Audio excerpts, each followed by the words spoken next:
Coucou les enfants et bienvenue pour le deuxième épisode de Un jour une histoire. Donc aujourd'hui on va raconter notre deuxième histoire et hier je vous avais demandé de choisir entre deux histoires possibles et je vous ai demandé de voter et je vois que c'est le petit chaperon rouge qui a gagné. Donc c'est cette histoire que nous allons lire aujourd'hui. Le petit chaperon rouge.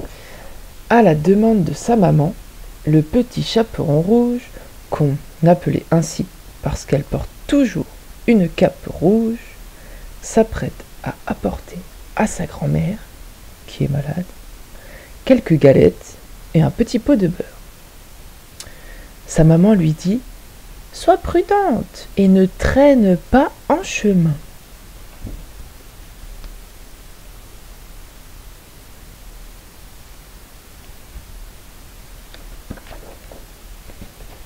Mais à l'entrée du bois, le petit chaperon rouge rencontre le loup.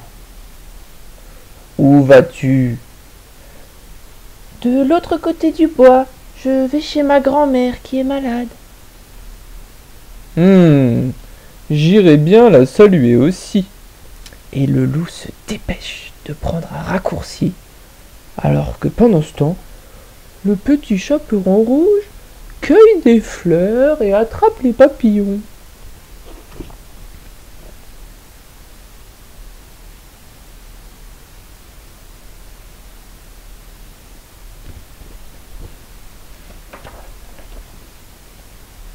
Et c'est le loup qui arrive le premier à la maison de la grand-mère. Toc, toc, toc. « Qui est là ?» demande la grand-mère dans son lit. « C'est le petit chaperon rouge !» dit le loup avec une voix transformée. « Pour entrer, tire la chevillette et la bobinette chéra. » Sitôt fait, le loup se précipite à l'intérieur et avale la grand-mère d'un seul coup.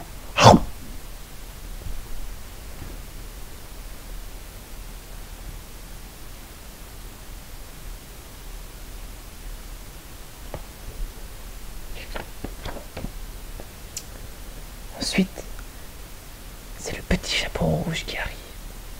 Et quand il arrive dans la maison, le loup s'est déguisé comme la grand-mère et il s'est couché dans le lit. Toc, toc, toc. « C'est moi, c'est le petit chaperon rouge. »« Tire la chevillette et la bobinette chéra. »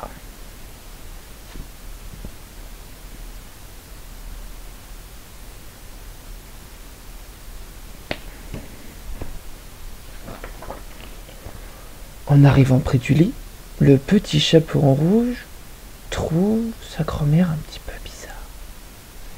« Grand-mère, comme tu as de grands yeux. »« Mais c'est pour mieux te voir, mon enfant. »« Grand-mère, comme tu as de grandes oreilles. »« Mais c'est pour mieux t'entendre, mon enfant. »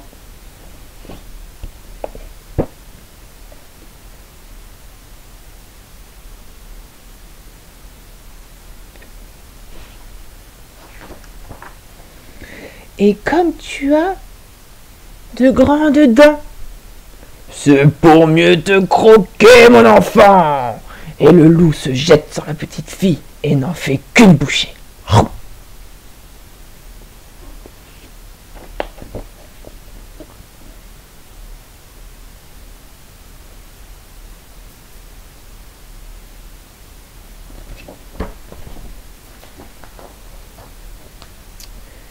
Et après avoir bien mangé, le loup s'endort dans le lit.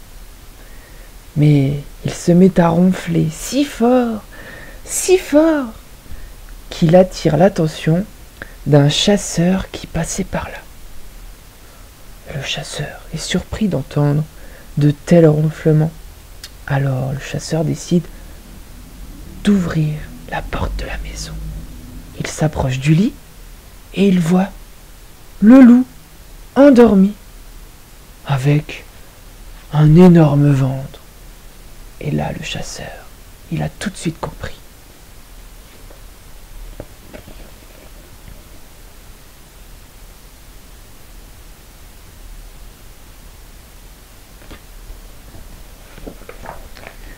Il a bien compris que le loup avait dévoré quelqu'un, sûrement la grand-mère. Alors le chasseur ouvre le ventre du loup. Il fait sortir le petit chaperon rouge et la grand-mère. Ensuite, il remplit le ventre de l'animal avec des gros cailloux. Et ensuite, il referme le ventre.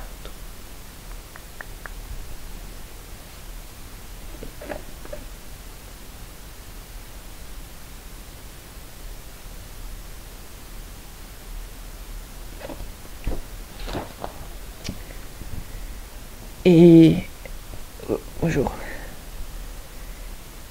Et en se réveillant, le loup est assoiffé.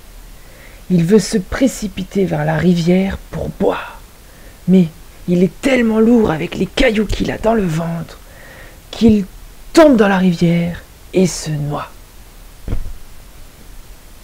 Et pendant ce temps, la grand-mère, qui est bien heureuse d'être sortie du ventre du loup, prépare le goûter pour remercier le chasseur et surtout pour dire merci au petit chaperon rouge de venir lui rendre visite. Et il y a une chose à retenir, c'est que le petit chaperon rouge aurait mieux fait d'écouter sa maman quand elle lui avait dit « Fais attention à qui tu vas croiser en chemin ».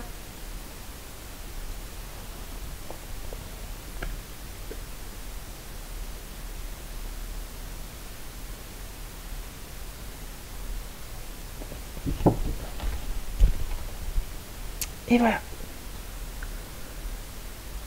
Ça, c'est toutes les autres histoires.